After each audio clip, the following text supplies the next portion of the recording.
Okay, everyone, we're going to go ahead and get started. I'd like to introduce our speaker for today, Ava Abramowitz, a teacher of negotiations at George Washington University Law School. Ava Abramowitz is the author of the recently published Architect's Essentials of Negotiation. Ms. Abramowitz also is a founding fellow of the American College of Construction Lawyers and a prior member of its Board of Governors. Additionally, she has served on the ABA's governing committee of the Forum on the Construction Industry and was the 2008 recipient of its Cornerstone Award. Go ahead and get started, Ava. Thank you for joining us. Thank you very much, Kelly. Thank you, FDA, and thank you, everybody, especially all of you who have joined twice. For all of you who were not on our first webinar, I want you to know that in the middle of the webinar, Verizon cut all the lines to the house. Zip. 5 lines down, and that was readily negotiated. They confessed error, and everything got fixed up in time for today. So I thank you all for joining. This time you're all on mute, which means that I am lecturing. This is not something I enjoy doing or am very good at doing. I enjoy working with people, and working with dead air is not my thing. So please, at the end, ask questions. Ask lots of questions. I will try to save time for questions because I think that's the way grown-ups learn, to the give and take and exchange of information, not being lectured to at all. So with that underway, let me tell you there is only one rule, and that is if I use the same jokes, you have to laugh as if you've never heard them before. I will assume that you are all smiling. I have written a book for architects on how to negotiate. And to the extent that they read it, their expectations about how you negotiate will be higher. So you may want to read the book and then give it to your boss as a Christmas or Hanukkah or other kind of present. Because negotiation at its best is something that we do every single solitary point of the day. Who's going to wash dishes tonight is a negotiation. When you're at a stop sign, who's going to go first is a negotiation. Will you work late tomorrow is a negotiation. And recognizing that negotiation is everywhere and that you do a very good job of it will make your life easier. What we're talking about today is how to uptick your skills so that you just don't do it intuitively, you do it consciously, and thereby improve the way you negotiate. So let's start from there. All right? First thing, what is negotiation? Negotiation requires 3 things, at least. One of them is an opportunity to vary the terms. If you have ever negotiated with a child, and you say it's time to go to bed, and the child says 5 more minutes, and you said no now, and they say it's 5 more minutes, and you go no now, and then they start crying, you know that that child is not capable of varying the terms, and there is no negotiation going on. In a real negotiation, you have the power to vary the terms. But there's a real leverage a moment there, because who else has the power to vary the terms? The other person. So, although you may act as if your feet are in cement, by and large in a negotiation, nobody's feet are in cement. Everybody can move, some. There has to be a level of agreement and a level of conflict. And for all of you out there who are afraid of conflict and try to avoid confrontation, I am sorry to tell you that level of conflict is intrinsic to negotiation. I mean, think about it. If you were on one side and they were on the other side and there was no common ground whatsoever, neither one of you would have anything to gain from negotiation, and neither one of you would be willing to negotiate. It would be a waste of your time and their time. But if you were in 100% in agreement, what are you going to negotiate? I want to go out for Chinese food. Interesting, I want to go out for Chinese food. No, I want to go out for Chinese food. Well, so do I. I mean, there's nothing to negotiate. So there has to be some level of agreement and some level of disagreement, but there has to be some common ground. And what the best negotiators do is they build on that common ground. Because the bigger they can make that common ground, the brighter they can make that common ground, the more everybody's going to want to rent space in it. So they focus on building common ground. And from their capacity to build common ground, they gain power. Now, the third thing you need is something to negotiate over. There has to be some scarce resource that somebody wants. In a case of an architecture firm, the scarce resource is the skills. Somebody wants your skills. And from the architect's perspective, the scarce resource is the project. And that give and take, that common ground, which in architecture is building a successful project that is profitable to both the owner, the architect, the contractor, everybody who's involved in the project. Claims-free, on time, and beautiful is the common ground. And that is what's going to enable you to negotiate. Negotiating this way on building common ground is called principled negotiations. It's created by Harvard, based on Harvard's research and the research of others, way back in the late 1970s. And now it is the way most people are taught to negotiate. It doesn't mean everyone negotiates that way, but it is the most commonly taught method of negotiation. It's also called interest-based negotiation, negotiation on the merits, and finally it's called win-win negotiation. And what it basically says is when you negotiate, you don't focus on position, you focus on interest in order to build on each other's interests and come up with something that's so spectacular that everybody says, we have common ground, let's buy it. Now, I'm going to talk more about interest and positions later, but let me tell you a little bit about it now. Because there's a big difference, and most architects argue from position and never from interest. And thereby they weaken themselves when they negotiate. And your capacity to help your boss spot interests is what's going to make you so important to the firm. Let me give you an example of an interest as opposed to a position. The architect's position is, I want this project. That's the position. But that's really not his interest. He wants to make money on the project. That's one of his interests. He wants a project that he's going to be proud of. It may be important to him that the project breaks new ground, either technologically, artistically, or commercially. He wants to be claims-free. He wants to be hired again. He might want to get a design award. Oh, I should put a she in there so that no one thinks I discriminate. She may want to lecture on it nationwide. It has to be ethical in the person's opinion. It has to be something that they're proud of, that they have fun doing. I mean, there are lots of interests. And if I told you that you could have the project, that none of those interests were going to be met, you can have a terrible time, guarantee you a claim, the person's going to yell at you the whole time, the building is going to be ugly, and everyone's going to hate each other at the end of the project, you are not going to want that project. So it's the interests that motivate people, that charge them up and get them going.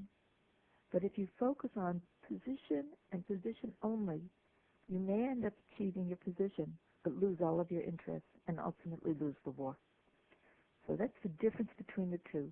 And at this moment, I would say to all of you, do you see the difference? Because this is really critical. And since you can't answer me, I'm going to have to assume your answer is yes.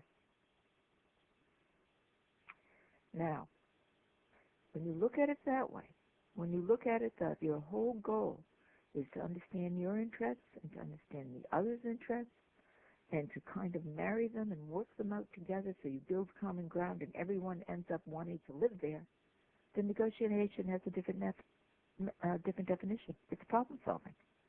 It is the development of enticing options that meet critical interests of disparate parties in special and appropriate ways.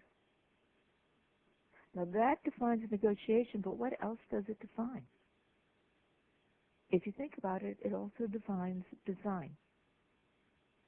So there is no reason why anyone involved in architecture and engineering should not be able to do negotiation, because you're all trained to be problem solvers. just a question of using English instead of design as your language. So, what is principal negotiation? Here's the first part of it. You separate people from the problem. That means you may end up having two problems, but you deal with the people as one problem and you deal with the problem as another problem. I'll give an example. I was in a mediation yesterday and one of the parties was particularly angry. Well, the problem was the problem, but the anger of the person was also a problem. And so I said, let's deal with your anger first, because until we get that worked through, it's going to be hard to focus on the problem. So you deal with people separately from the problem. You don't get the two confused. And that way, you can have a better chance of solving the problem. And when you do, you focus on interests, not on positions. I think I did discuss that in enough detail. And if not, we'll catch up again and we'll keep on figuring it out until finally it comes to you. All right. Now, what does this mean, principal negotiation? It means that you're creating options for mutual gain. Or the other way of putting it is you're building common ground. And what you want is you want common ground so splendid, so terrific, that everybody wants to live there. Now, sometime you're going to get stuck. And when you get stuck, that's when you get the big bucks. Because you sit there and go, wow, we're stuck. What can we do to unstick us? And on that point, you look outside of the two people in the room for objective criteria, so that if you're going to yield, you have a principle upon which you should yield. I'll give an example on that. I'm a mentor of a little boy, and I want to get the little boy tutoring, and the father said no. And I looked, and I thought, how am I going to build common ground here? And I said to him, I don't want this a fight between you and me, because if it ends up being a fight between you and me, you're going to win, because you're the father. And the child may or may not win. So why don't you go talk to his teacher? She is an objective third party, and see what she has to say. And if she thinks tutoring is necessary, then you'll do it. And if she says it's not necessary, I'll back off. So I found a third party outside of us who could help. Someone who was objective, who would be well respected by both of us. And what do you usually look when you're negotiating a contract, for example? For an objective criteria, you look at the standard contract. Say, this is what's done in a standard situation. Is it going to help us now? That's an example of looking outside for objective criteria.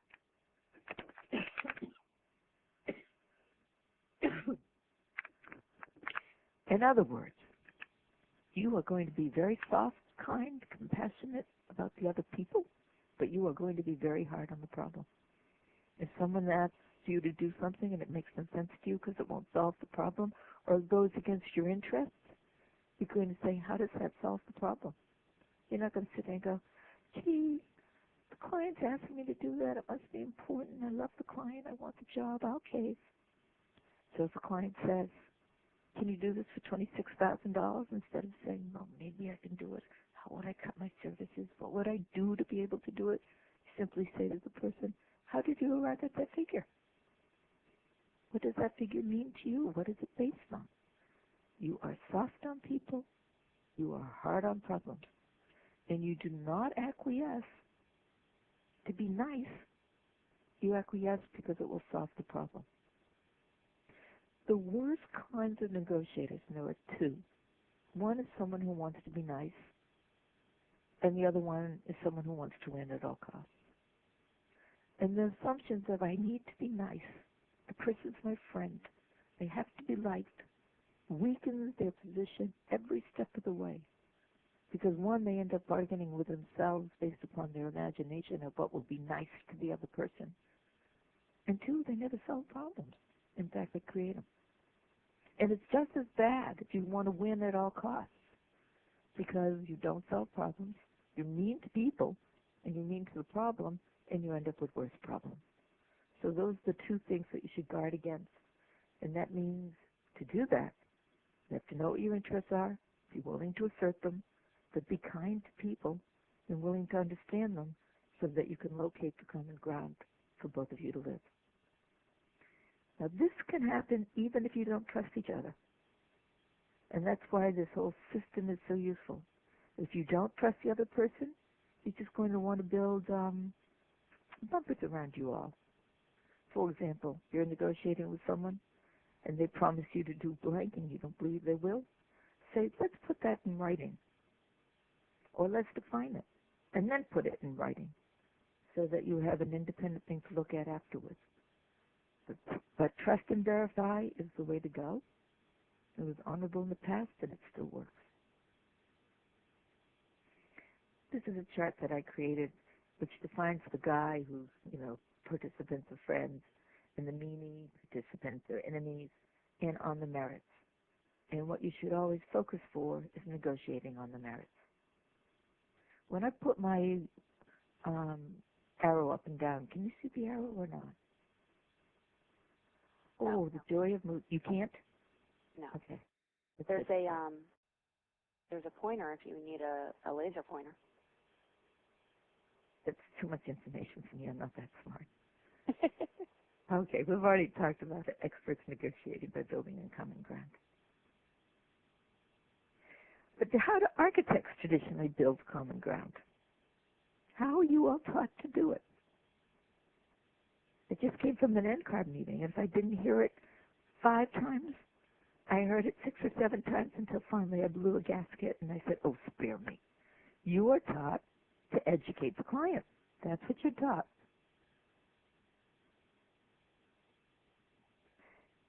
And it has such a sense of arrogance to it. My job is to educate you. I know you don't. I'm smart, you're stupid. I'm good, you're bad. It doesn't work. Now, before you take offense, let me tell you, I teach law school, and what we do is we advocate, and it's just as bad, and it's just as ineffective. People don't like being told what to do.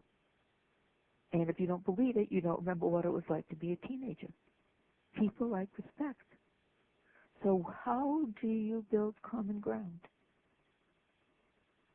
Well, there are 2 ways to persuade. Both of them can work, but one works better in certain situations than the other. One is pushing. It's educating clients, it's advocating. It's what we're all taught to do. And it works by strong arguments that are very well presented, and all the energy in the room comes from the person who's doing the persuading. And when it works, it really works well. And when it doesn't work, it really fails. So here's the other way. This is what you're not taught. It's called pulling. And what happens is you achieve it by asking very good questions that are skillfully asked, and all the energy comes not from you by asking questions, but from the person you want to persuade by answering the question. And I'll give an example of that. My niece, when she was 14, called up, said to me, I want to ask you something, and I don't want you to tell my mother. I said, go ahead. She said, I want to sneak out of the house and go to somebody's house. And I said, why do you have to sneak out of the house? First question. Because I want to take the subway. Well, why do you want to take the subway? I've never done it before, and it's the easiest and fastest way to get to their house. Well, why do you have to sneak out of the house? Mommy won't let me take the subway. Oh, why won't Mommy let you take the subway? Because it's dangerous. Well then, why would you want to take the subway?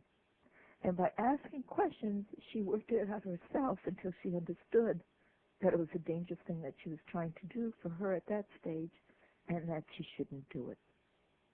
We worked out other things for her to do. All the energy came from her. I just asked the right questions, and I had to work at it, because if my questions began to gotcha, or my questions got to I'm smart, you're stupid, or if my questions got too grown up, or my questions got out of hand, she would have said, oh, Ava, I'm sorry I called you and hung up. But it was getting on her wavelength and thinking it through from her perspective that ended up getting her to a conclusion that she was quite happy to live with. Okay, So when does pushing work? Well, it works when tight time constraints are around. You're bailing a boat. It's not the time to say to everybody, oh, the water's rushing in. How do you think we should save ourselves? It's the time to say, hey, you, pick up the bucket and bail. It works. Pulling, however, works when there's adequate decision time, as it was with my niece. Pushing works when you have power. If you are the owner, you can push. And anyone in the architect position knows what that's like. They have positional powers and they can push. You also have expertise powers, so allegedly you could push back. But two pushes usually just don't move. They just kind of push against each other and they get more and more static. Pulling works regardless of whether you have power or not. And indeed, if you don't have power, pulling is a great way to affect someone who does have power. Pushing works when you're never going to see the person again. I mean, there's only so many times you can say to someone, take it or leave it. It's usually just once.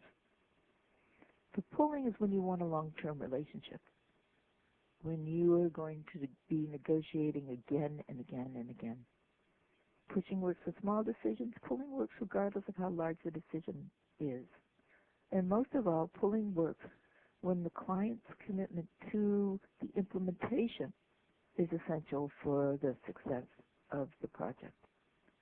Now, I ask you, whether you are a pusher or a puller, objectively, which one is going to work best in architecture, in an office situation, or from a personal perspective, life? Pulling is an extraordinarily powerful way to persuade because all the power comes from the person who's answering. And it insulates the questioner from overcommitting or undercommitting.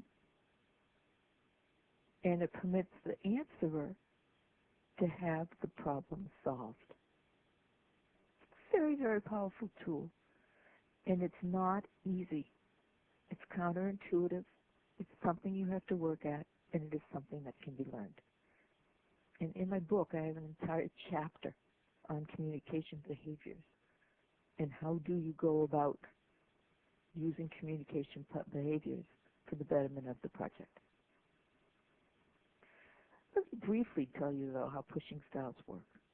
Let's say you have a pusher who wants ABC, and he's up against another pusher who wants EDC, A being the highest priority of one pusher and E being the highest priority of the other.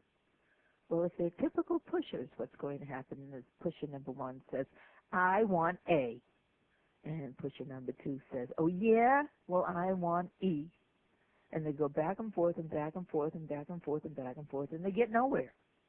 And indeed, they may have created such an enormous disconnect that they have a hard time pushing their ways to common ground. Pulling is different. Puller says, well, I want A, B, and C too. And the other one says, well, I want E, B, and C, same situation. But instead of starting the conversation with, I want A, they start the conversation with, what's important to you? And the other person says, well, I want E, B, and C. And immediately, that person who wants A, B, and C says, aha, we have common ground. And points out, I can accept C. If you could accept maybe A or maybe B, whichever one is important to him. At that time, you start building on each other's ideas and can get favorable movement in your direction. Again, this is a big concept. It's a difficult concept to understand, primarily because it's counterintuitive. I mean, in America, we're taught to be assertive. Pulling requires you to be empathetic and assertive. And it requires you to use two skills, one of which you knew when you were a little kid and lost, and have to regain. They use pulling to build common ground because it helps them spot what's common ground and gives them the information they need to expand it. Okay.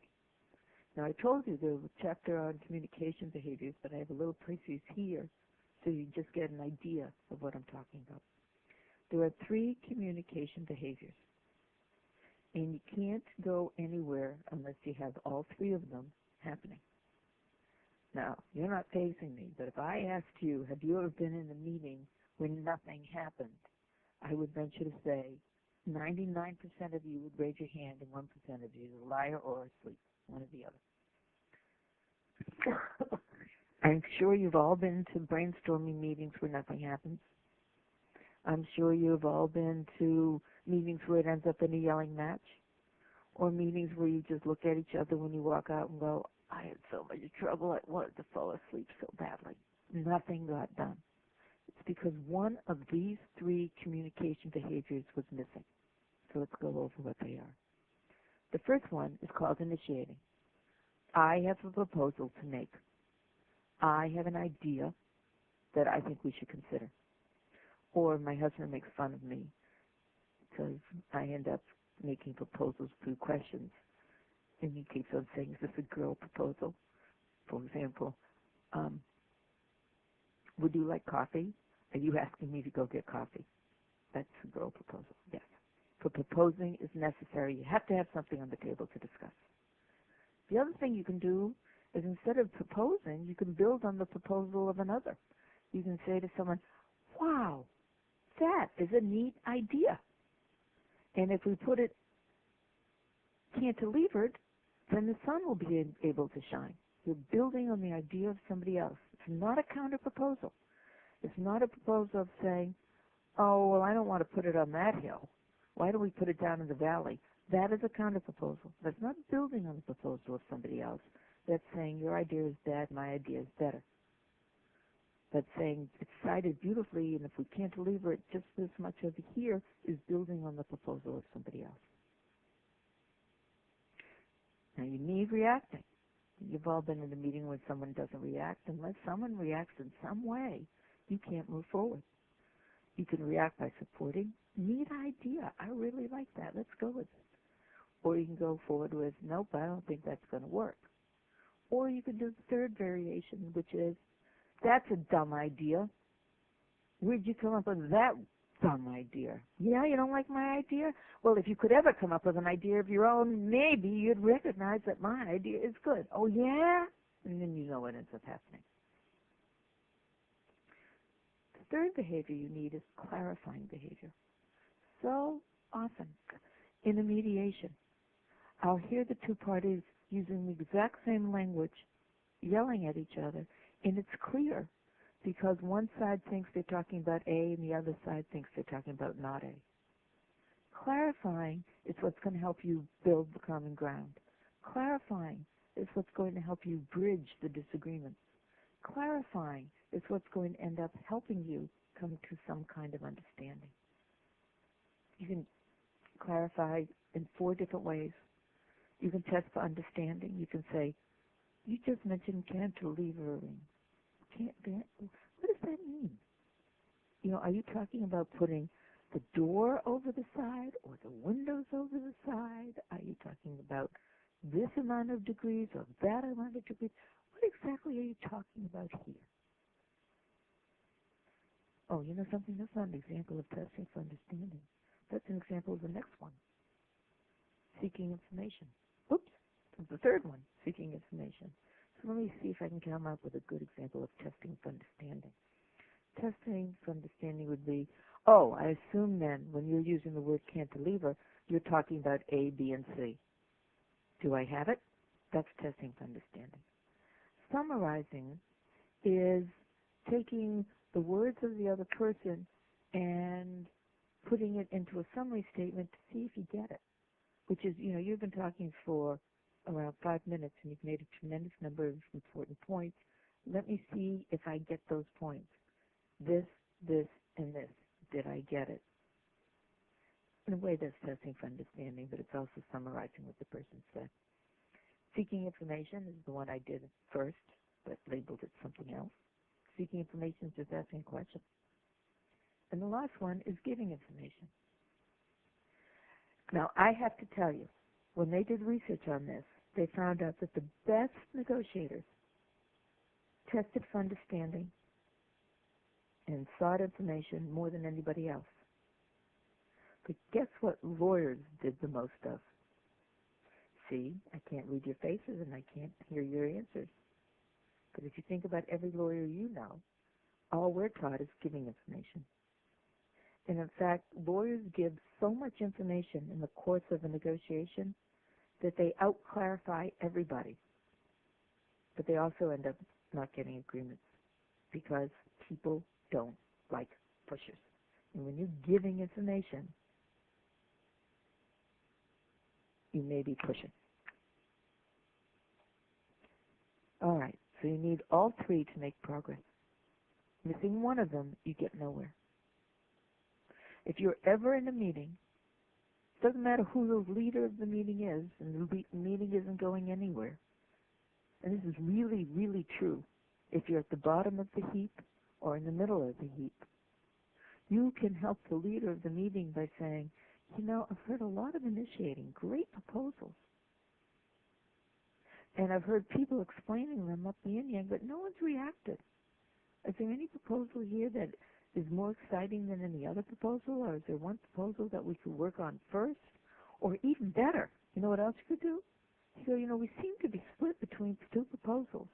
Let's focus, all of us, on the first proposal and see how we can make it great.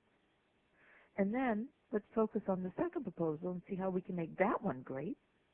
And then decide which proposal we want to go for first. And that way, you're building common ground, even if you're not the leader of the meeting. So monitoring meetings for communication is a very empowering exercise that will enable you to make a meeting effective. So just to summarize, building on the proposals of another, supporting, seeking information, and testing for understanding are the things, let me go back, that will give you the best chance of building common ground.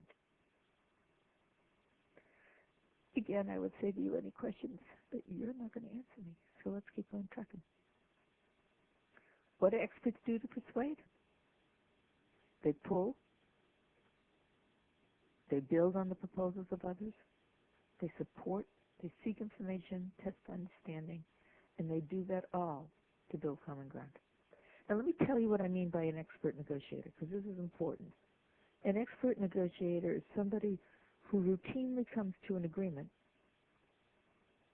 But more important than that, the agreement is implemented successfully. And the other side is willing to negotiate with them again. It's a very, very high bar. And it is the bar, by and large, that most architects, most people who work in-house, want to achieve. They want to come to agreements that are successfully implemented with people who are still willing to negotiate with them in the future. So keep in mind the communication behaviors, because that's one of the key things that's going to help you become an expert negotiator. Okay. So how is negotiating a professional service different from negotiating a product? At this point, I would say, come on, what are you thinking? And one of you would say, a service is intangible. You don't know what you're buying. I often talk to architects and people who work with architects, especially those people in the marketing world, and say, you know, you're always brought up on risk management and liability because insurance companies have drummed it into your brain. But if you don't understand how threatening, how risky it is for an owner to hire you, then you don't know what risk is about, because your services are intangible. Doesn't matter how many pictures you've shown of the past, it says nothing about what the future is going to be for the owner.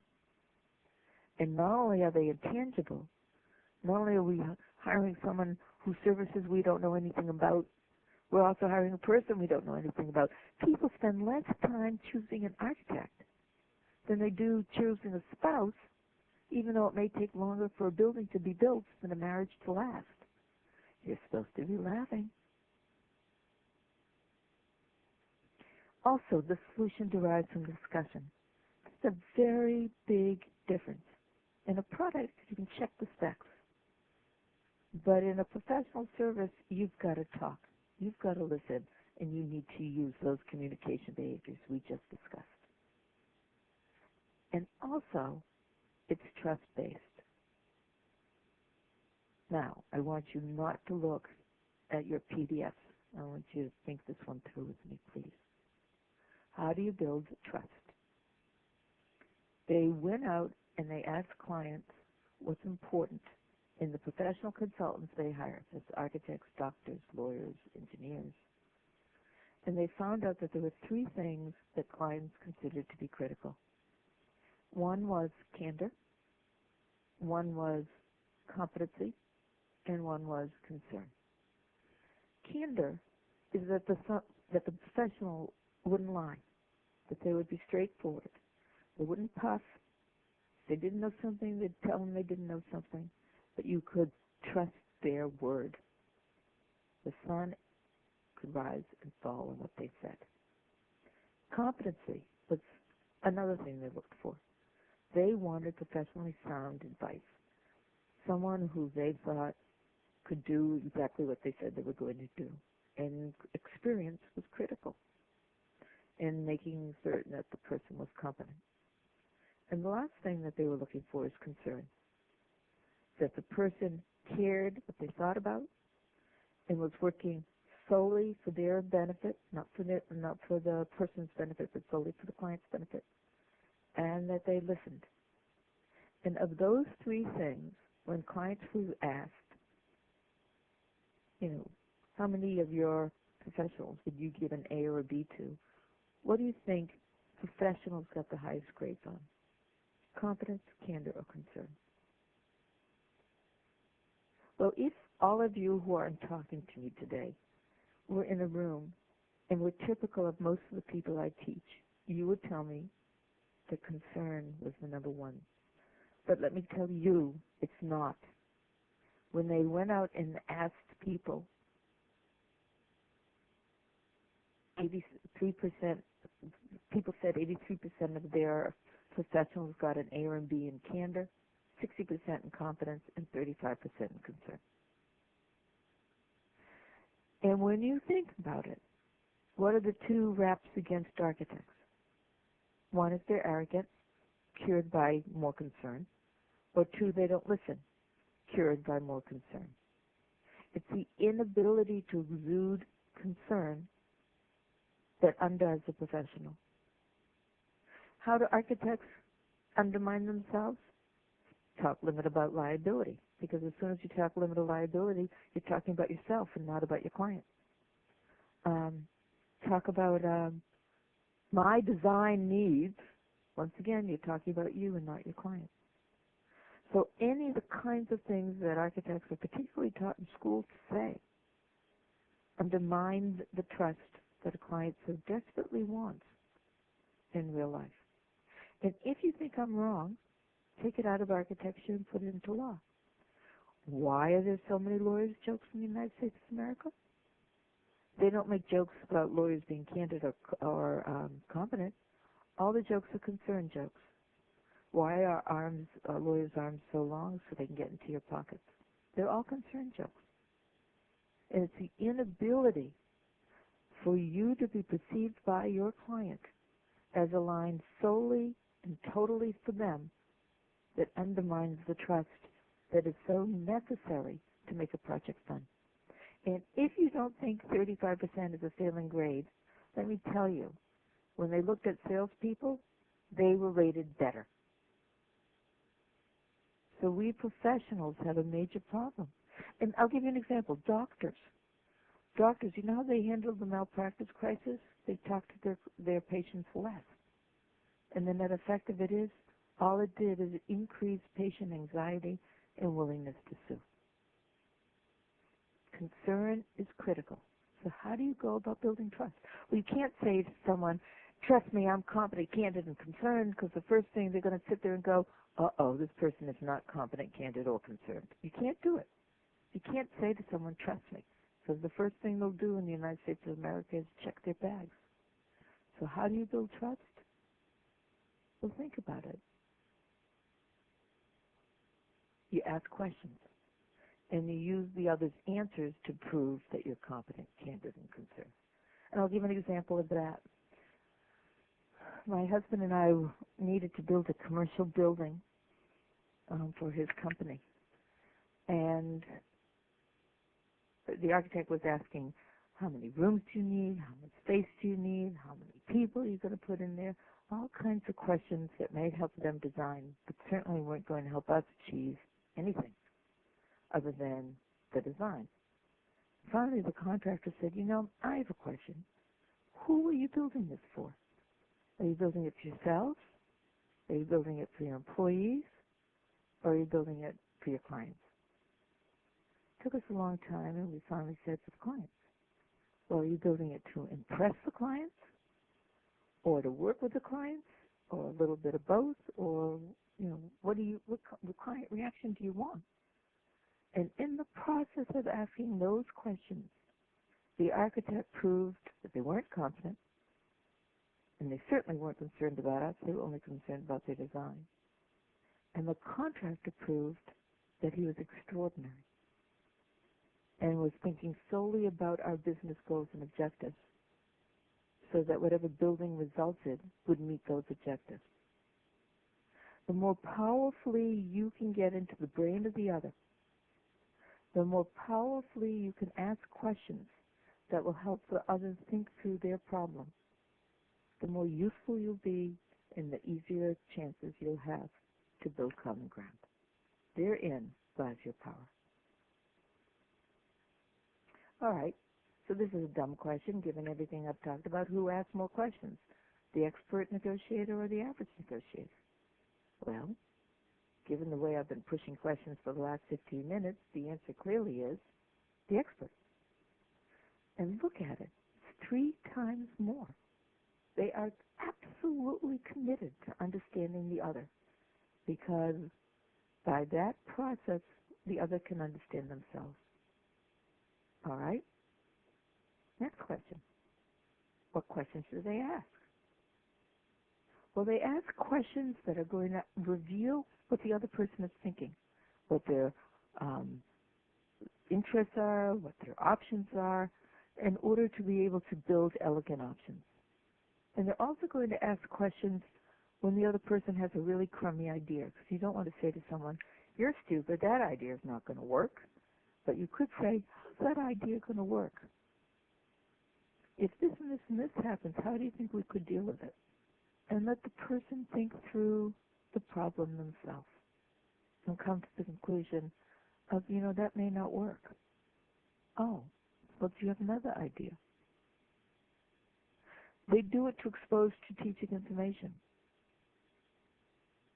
to see what direction the person wants to go and how they're making trade-offs. I'll give an example of that. I was asked to work for a project that was falling apart, where the owner kept on saying they wanted a state-of-the-art project where quality would be known nationwide. And I kept on asking questions until finally it became clear to everybody at the table, including the owner, that the sole goal the owner had was meeting a budget. And I did it solely by asking questions. And not gotcha questions. I was truly interested in the problem. And it is a great way not to disagree. It's a great way of saying, to helping the person understand why the idea is either good, bad, or indifferent. It gives you thinking time, and it helps you build common ground. Okay. But you have to plan your questions. This is not something that comes easily. You have to plan your questions so that they end up uncovering information that the other side needs, as well as information you need, expose problems, looks at what's behind the problem, and figures out a way to solve it, so that ultimately you can come to an agreement. All I'm saying is when you ask questions for design only, you're asking questions for yourself. When you're asking questions about what's behind the client's needs, you're asking questions for both of you. Yeah, you're going to have to ask some design problems. But by and large, especially if any of you are into the marketing part of architecture, by and large, you truly want to understand the client and their business problem so that you can end up ultimately solving that through design. Who tests for understanding more? Again, this is a no-brainer. It's a skilled person, twice as much. And the same is true for summarizing. Again, almost twice as much.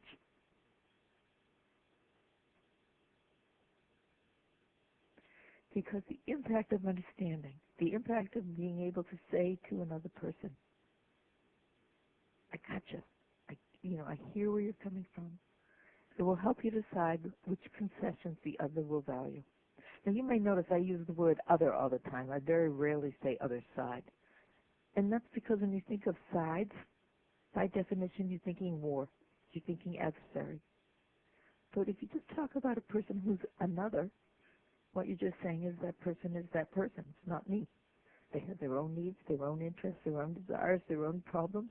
And the more I understand them, the more I can decide how to go about building common ground. Now let me talk about concessions.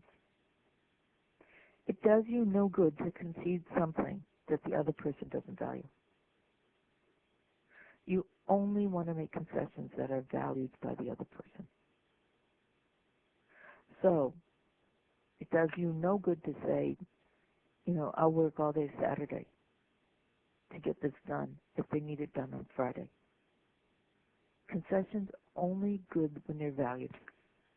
And you can't decide what's going to be valued unless you have asked enough questions to create understanding. And in that process, you maximize your leverage regardless of how much power you have. It'll help you create new options. It'll help you identify common ground. It'll help you come forward with ideas that influence their thinking and influence their criteria so that perhaps it's easier for you to come to yes. Impact of understanding is extraordinarily powerful, if only because it contributes to trust and ultimately to client satisfaction. Okay. Who spends more time planning for a negotiation? Well, quite honestly, they spend the same time. The only difference is how they spend time. Skilled negotiators strategize, and average negotiators worry that they spend the exact same amount of time. So why be average and worry when you could be skilled and strategic? And the whole goal of today, the rest of today, is to help you on planning. Now, where do they focus? Do they focus on where there's going to be disagreement, or do they focus on common ground? Well, based on everything I've said, it's clearly based on common ground. They focus on agreement. And 4 times as much, because the more and more and more they can see areas of agreement, the easier it is to build common ground. I'll tell you about a mediation I had. I had a mediation, and the 2 sides sat down, and they glared at each other. And one of them said, this case is not going to mediate. There's no way it's going to come to an agreement. And I turned to the other and I said, and what's your opinion, sir? And he said, I agree. Not a chance in hell this case is going to mediate. And I said, yes, we have common ground. And from there, we figured out how to mediate the case and ultimately did. Focus on where you have common ground. It's going to give you the power. Do you concentrate on long or short-term interests? Well, let me explain what I mean by long-term issues and short-term issues. Short-term issues are, what do I need to get the contract signed? Long-term issues are, what do I need to get the contract implemented effectively? See the difference between the two? I know a lot of you negotiate contracts.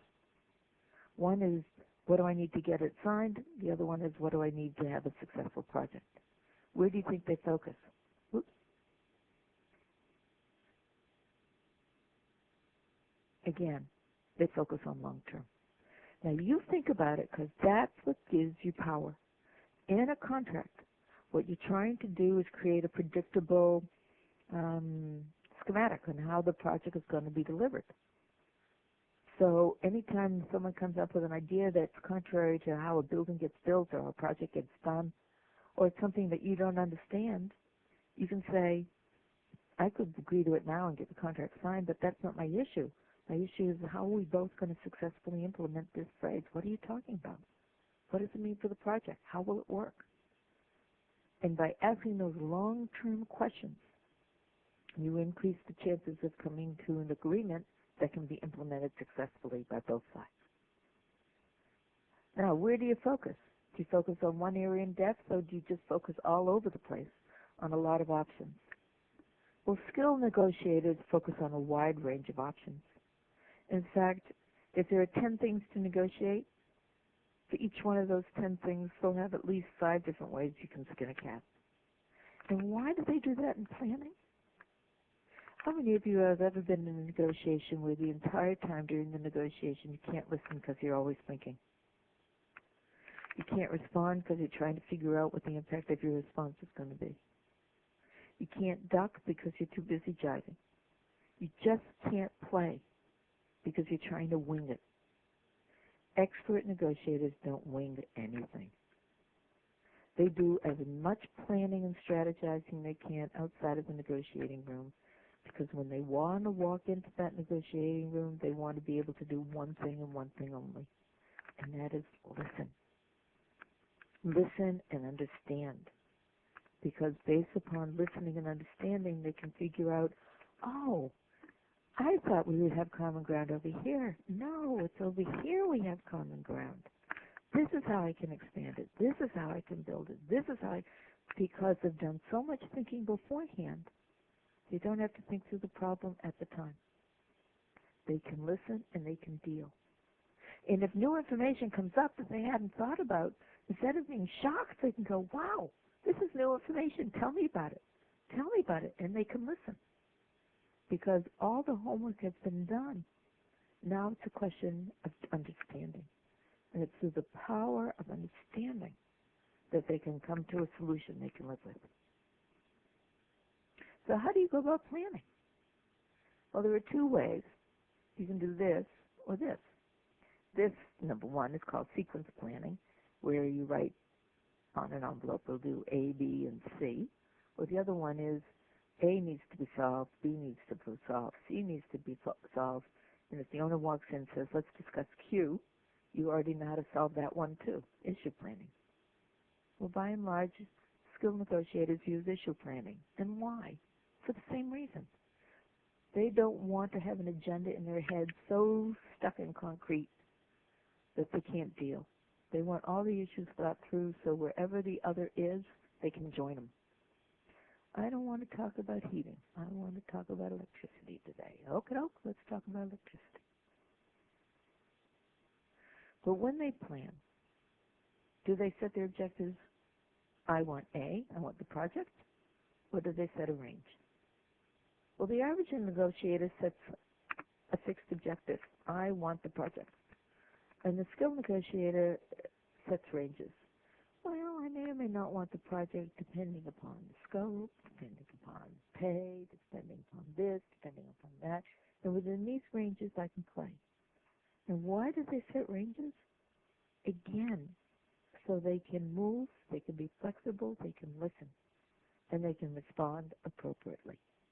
They don't convey their ranges, because if you said to someone, well, I can do that between $10 and $20, the person will say, great, do it for 10.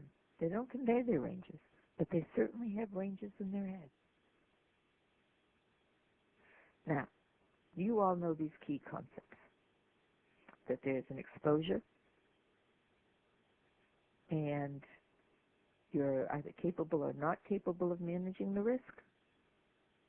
And if you are capable of managing the risk, you want the responsibility to manage the risk.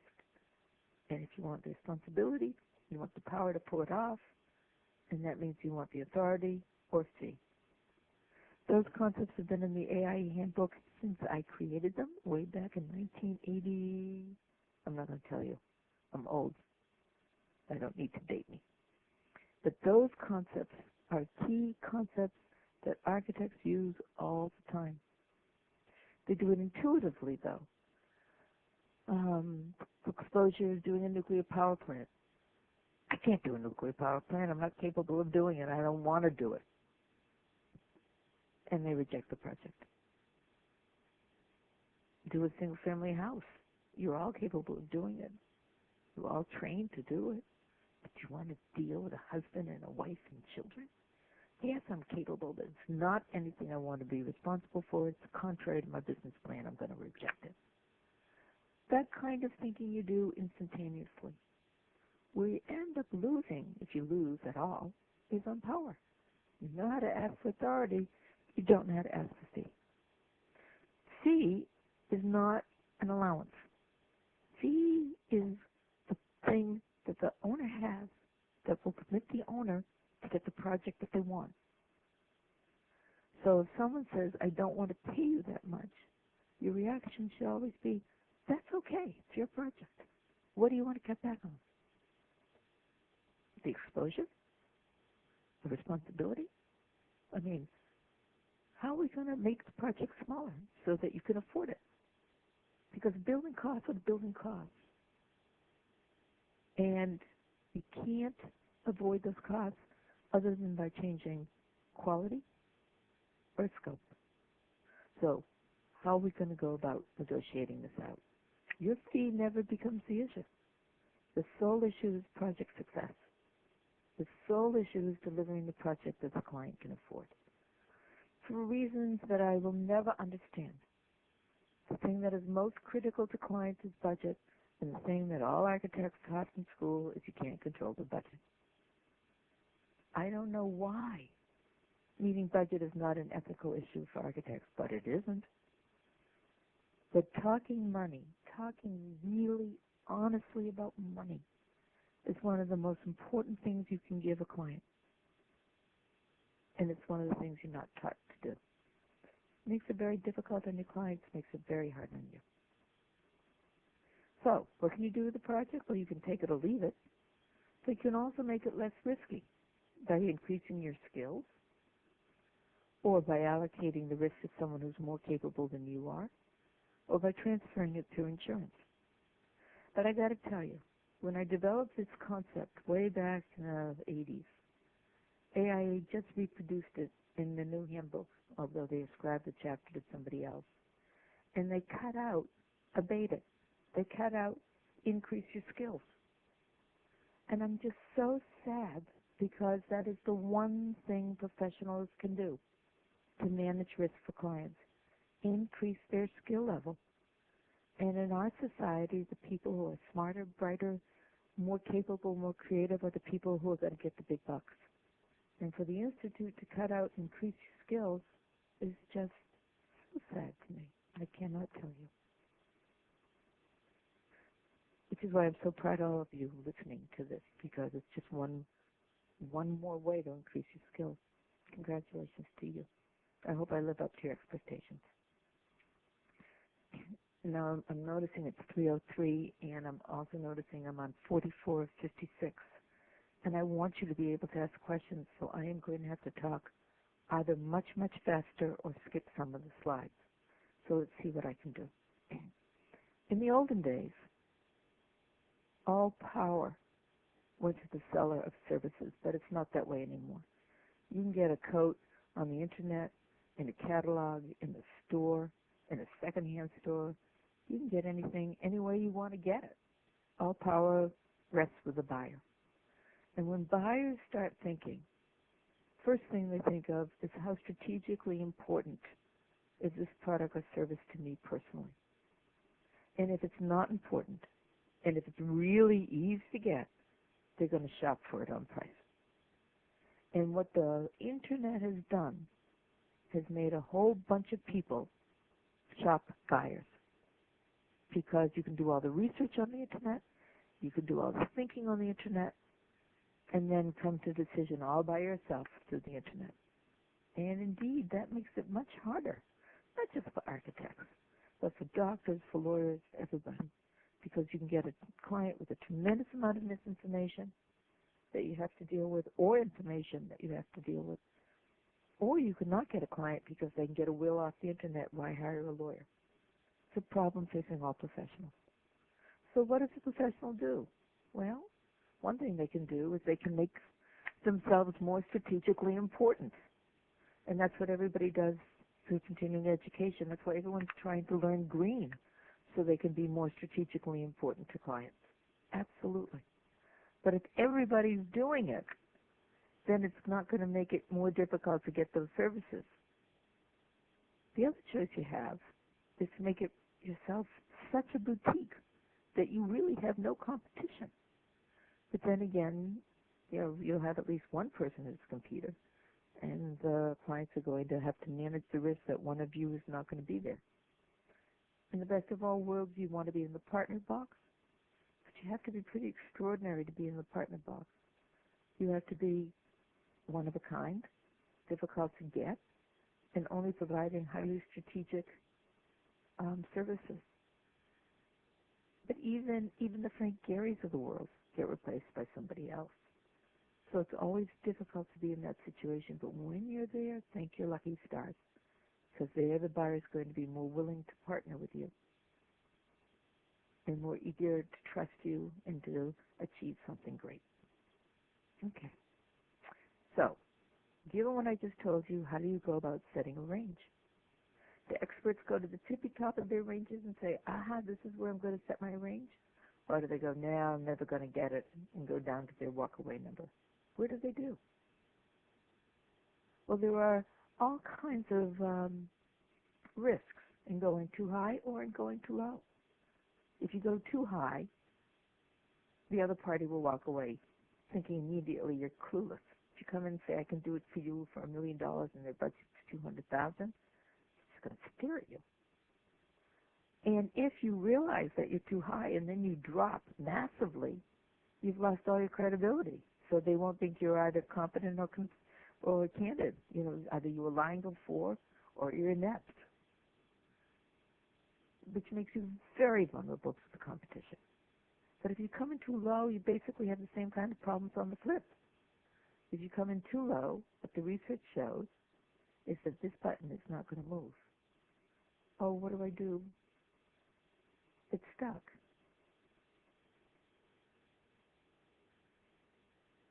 Kelly, get on the phone. I can't move my button. It's not moving for you now. Pardon? It's not moving for you now. No, it isn't. It's just stuck there. I'll move it for you. Can you move it for me? I can click for you. It's just, Would you? Yep. Oh, it's attempting to restore the connection to the conference center. Lost connection. Oh, everybody, I'm so upset about this. It's okay. Don't worry about it.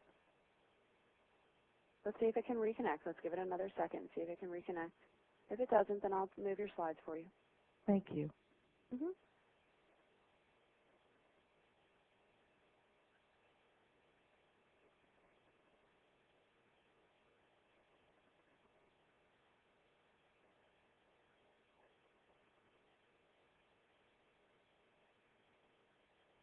You don't have to take it over. Okay, that's fine. All righty. Let me talk while she's trying to regain control over the whole thing. Because if you're too low, you come in and the person just kind of looks at you and go, my God, they're clueless. But instead of walking away because they think you're taking advantage of them, what the research shows is they start taking advantage of you and asking for bigger and bigger concessions. So that certainly doesn't work. And then you have nowhere to go in the final stages of the negotiation. So go to your PDFs, since the slides aren't working for us right now. It looks like you might have control back, Ava. So try to click again. All righty. No, I don't. Okay. And I'm signed on. Yeah, it looked like it went back to you having control. But Yeah. I can keep forwarding the slides for you. Okay. Because in the best of all worlds, what you want to do is set a high goal, not so high that it's stupid, but it's realistic. It can be reasonably explained and still sound honest, compelling, and true. And then you start from there. Now, why do I say close to the top of your range. Why do I say think good? Because research shows if you think high, you'll achieve high, and if you think low, you'll get low. So you start at a realistic, reasonable number that you can easily explain. And then, if you make a concession, it's because you have a reason, and you can tie it to the concession. Let me give an example. Client says, well, that's too much money. You don't drop it. Say, well, I really want the project. I'll do it for less. You say, let's look at the scope.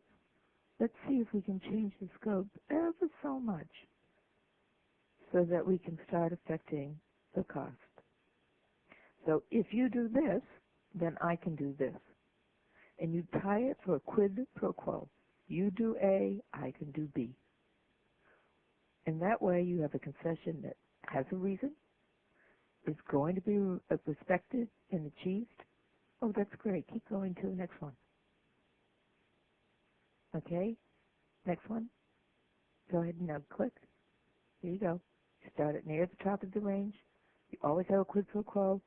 But when you start getting to the bottom of your range, every time you're willing to give something out, you demand that they do something. And the bigger the quids that you're asking of them, they begin to realize it's too expensive. They're going to stop asking. You are signaling ever so quietly that you're at the bottom of your range and you cannot give any more. So let's create a process that will enable you to negotiate. First thing, I want you to think about you. I know I've said all your power comes from thinking about the other, but only if you think about yourself first. Only if you think about your interests. Only if you think about your ranges first. So, set your optimistic, reasonable range and your have-to-walk range, and then, and only then, think about the other. Where are they looking? What kinds of architects are they interviewing? What is the market? What's the whole world in which you're focusing? Because once you test your preliminary thinking against the market, against the reality of the owner, then and only then can you set your range. Because you have enough curtails around it that the range makes sense. So, set your range by all means, and then do one important thing. Flip it. Flip it. Next slide, please. Because through the process of flipping it, you are going to see the whole issue from the other person's side. When you flip your thinking and start thinking, how is the other person going to hear it? How are they going to react to it? What box do they have me in? Are they thinking me as shop, that I'm coming in as leverage?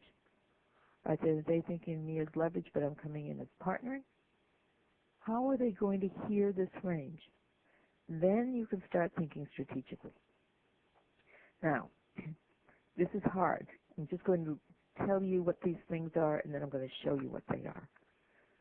Everybody has a starting point, a target point, and a resistance point.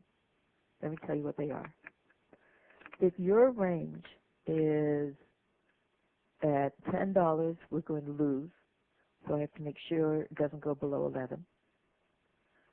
But given where the market is right now, I can't get anything more than 22, and I really would like to get 18. Your starting point will be 20, your target point will be 18, and your resistance point will be 11. Does that make sense to you all? You're going to start more optimistic than your target point. Your target point is going to have a good reason behind it also. And you're going to know when you have to give up the project, when you have to walk away. And once you do that strategic thinking, then you're going to flip your brain and you're going to start thinking like the client. What's their strategic starting point? What's their target point? What's their resistance point? Because looking at their thinking and at your thinking, you're going to figure out how far away you really, really are. And there's one more thing that you need, and it's called a BATNA. A BATNA is the best alternative to a negotiated agreement with the person with whom you're negotiating. So, You are negotiating over vacation time. And you want vacation time between the 1st and the 15th. And that person is the only person who can negotiate this off.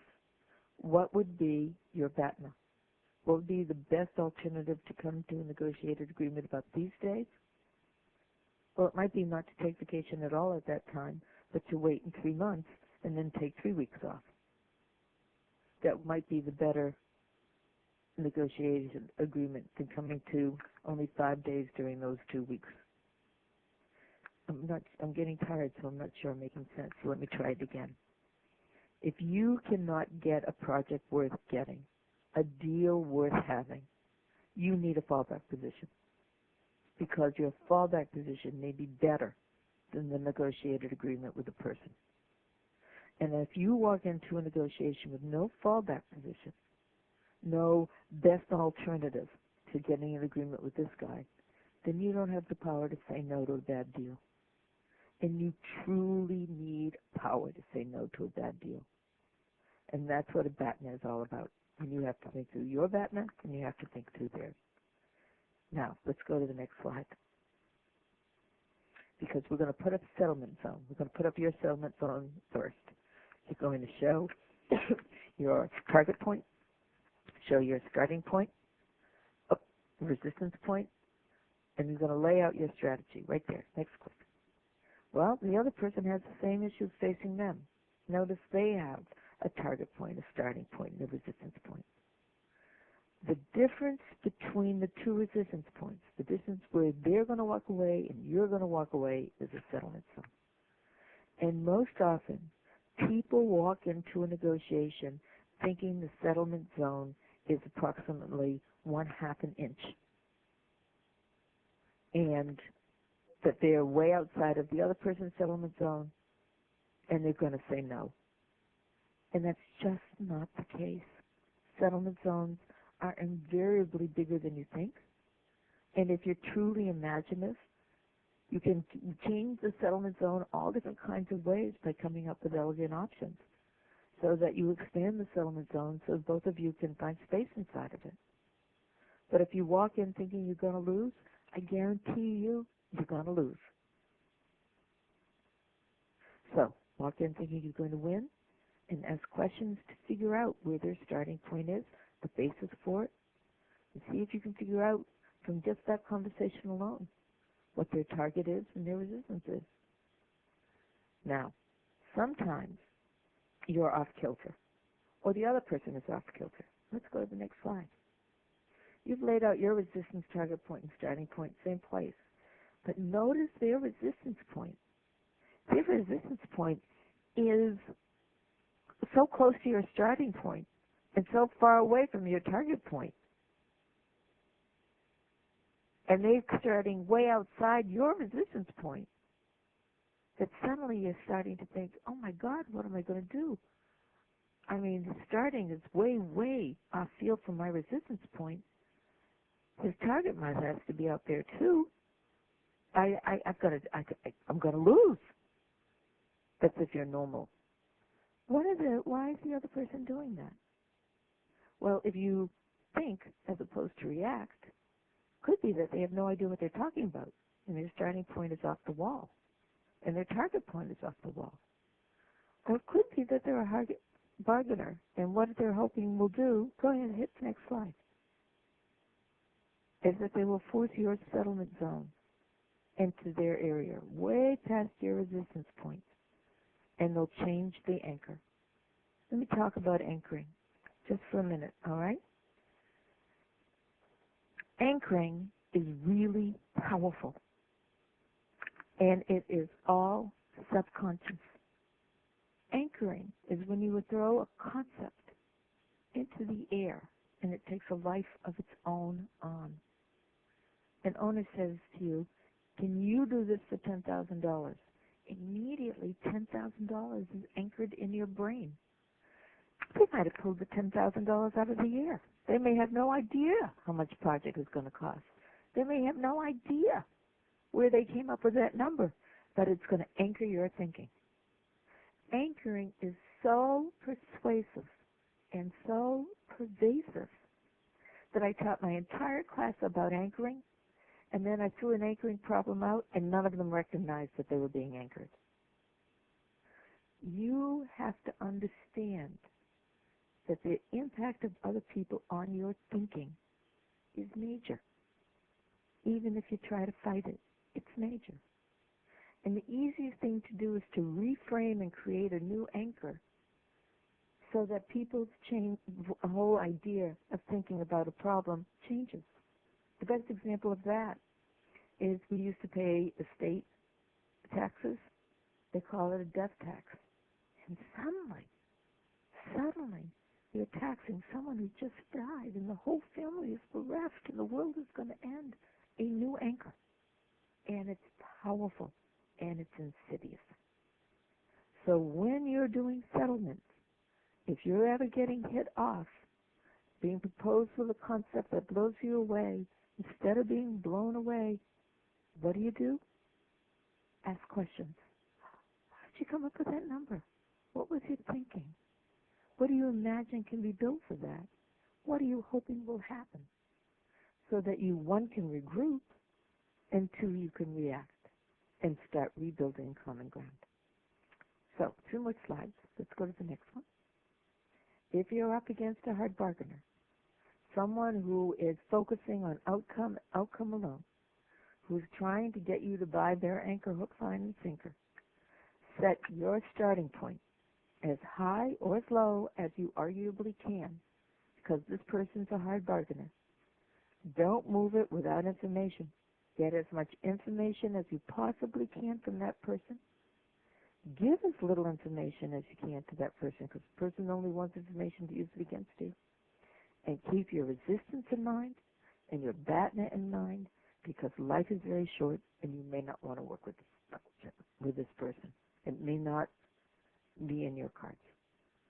But if you're up against a collaborator, and you're in a collaborative negotiation where he or she is just as committed to problem solving as you, let's go to the next slide. Then you can have lots of starting points, lots of trade-off options. You can look behind each other's starting point and discuss it. You can share information, because all you're trying to do equally is build common ground. Now, this is complicated, and we've only talked for an hour and a half, and all you have is 8 more minutes for questions, and I apologize. But if you want to learn more, I've given you my book, a great book, which is the Bible, the first book out on collaborative negotiation by Fisher and Uri, and a book called Spin Selling, which talks about questions, which questions are powerful, and how you go about asking questions in order to get movement. And now I think Ms. Kelly wants to open it up for questions, and I would be pleased to answer any questions you have. Okay, everyone, I'm going to unmute your line. And you can The also, leader has unmuted your line. To unmute your line, press pound at 6. avaesq@aol.com, and I'll answer questions that way too. Any questions? I think they remuted themselves.